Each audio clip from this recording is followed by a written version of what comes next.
Right, here's the brutally honest truth about yoga in hopefully under 5 minutes for you. Firstly, it is more than just a workout. If you are just rocking up to yoga for the sweat, you are missing out on the spiritual and mental well-being aspect of yoga. So try and embrace it. I know it can be challenging and sometimes we need to wait until we're ready for it, but just be open to exploring it. I promise you will get such huge gains from it. Next up, we are not all created equal. How the person next to you does that pose is not necessarily the same way that you will be able to move through that pose. Physically, we're all very different, whether that be just naturally or through injury. And we need to be kind to ourselves. We don't have to force ourselves into positions that don't work for us.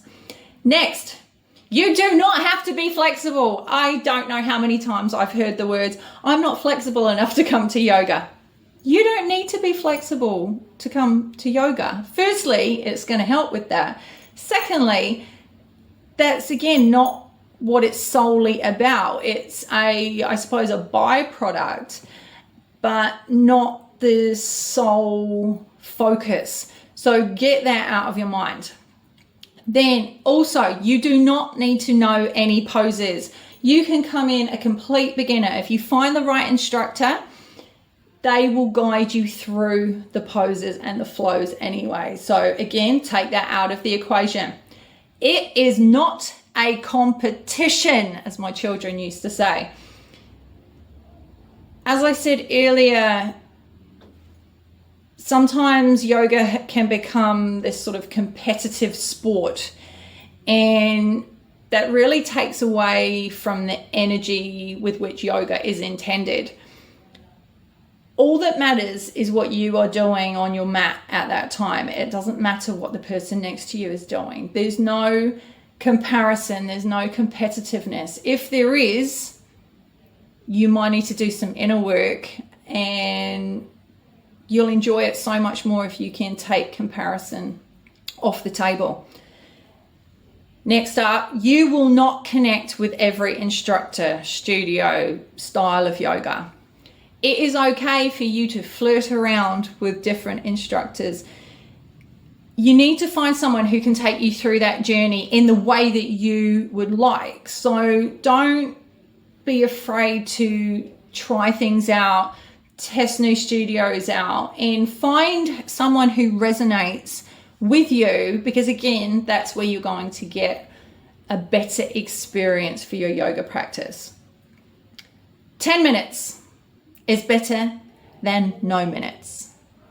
I understand that everybody's busy, and I'm the same. Quite often I might not have time for an hour-long yoga practice, but 10 minutes in the morning is a great way to kickstart your day. It gets you mobile, which is really important, but also gets you in a really good mindset. You've done something for your physical and mental body right at the start of your day. Also, right before bedtime, to help you wind down, is a good time to do a short practice as well. So don't use that as an excuse not to practice yoga. Then up, expensive activewear is not essential. Again, I feel like sometimes it can become a bit of a competition on who's wearing what. You got to get your mindset out of that thinking. You only need to worry about you and your mat, not about what you're wearing or what the person next to you is wearing. It's not competitive. Just enjoy the experience. And finally, I'm doing pretty well with time. You do not have to do as you are told in yoga. If you don't feel like doing a certain pose, you don't have to do it. If you choose to spend the whole class in Shavasana, lying down, relaxing, that is your choice.